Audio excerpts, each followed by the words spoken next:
شروع اللہ کا نام لے کر جو بڑا مہربان نہایت رحم والا ہے۔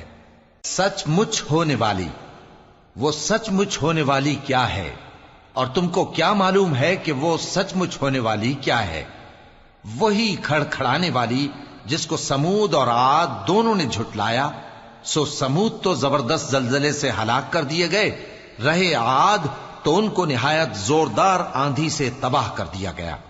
اللہ نے اس کو 7 رات اور 8 دن ان پر چلائے رکھا، تو اے مخاطب تو ان لوگوں کو اس میں اس طرح گرے ہوئے دیکھتا جیسے کھجوروں کے کھوکھلے تنے، پھر کیا تو ان میں سے کسی کو بھی باقی دیکھتا ہے؟ اور فرعون اور جو لوگ اس سے پہلے تھے اور وہ جو الٹی ہوئی بستیوں والے تھے سب گناہ کے کام کرتے تھے، سو انہوں نے اپنے پروردگار کے پیغمبر کی نافرمانی کی تو اللہ نے بھی ان کو بڑا سخت پکڑا۔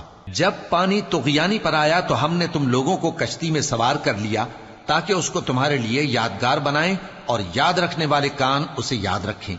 پھر جب سور میں ایک بار پھونک مار دی جائے گی اور زمین اور پہاڑ دونوں اٹھا لیے جائیں گے، پھر ایک بار ہی توڑ پھوڑ کر برابر کر دیے جائیں گے، تو اس روز ہو پڑنے والی یعنی قیامت ہو پڑے گی، اور آسمان پھٹ جائے گا تو وہ اس دن کمزور ہوگا، اور فرشتے اس کے کناروں پر ہوں گے، اور تمہارے پروردگار کے عرش کو اس روز 8 فرشتے اپنے اوپر اٹھائے ہوں گے۔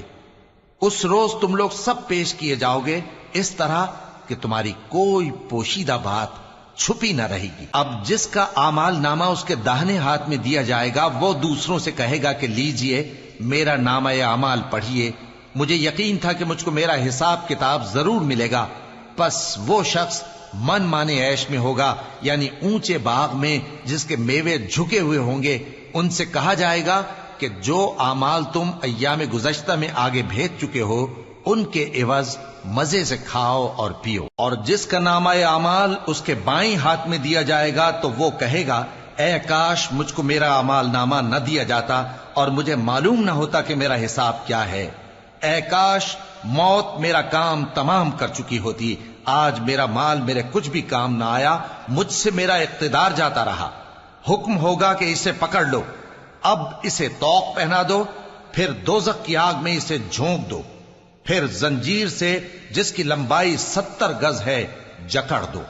یہ نہ تو اللہ عظمت والے پر ایمان لاتا تھا اور نہ فقیر کے کھانا کھلانے کی ترغیب دیتا تھا، سو آج اس کا بھی یہاں کوئی دوست نہیں اور نہ اس کے لیے کوئی کھانا ہے سوائے زخموں کے دھون کے، جس کو گناہگاروں کے سوا کوئی نہیں کھائے گا۔ سو میں ان چیزوں کی قسم کھاتا ہوں جو تم کو نظر آتی ہیں اور ان کی جو تمہیں نظر نہیں آتی، کہ یہ قرآن ایک معزز فرشتے کا پہنچایا ہوا کلام ہے اور یہ کسی شاعر کا کلام نہیں، مگر تم لوگ بہت ہی کم ایمان لاتے ہو، اور نہ کسی کاہن کا قول ہے لیکن تم لوگ بہت ہی کم غور و فکر کرتے ہو۔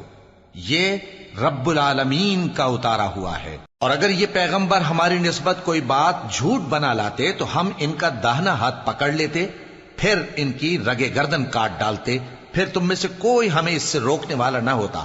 اور یہ کتاب تو پرہیزگاروں کے لیے نصیحت ہے، اور ہم جانتے ہیں کہ تم میں سے بعض اس کو جھٹلانے والے ہیں، نیز یہ کافروں کے لیے موجب حسرت ہے، اور کچھ شک نہیں کہ یہ یقین کرنے کے لائق ہے۔ سو تم اپنے پروردگار عظیم کے نام کی تسبیح کرتے رہو۔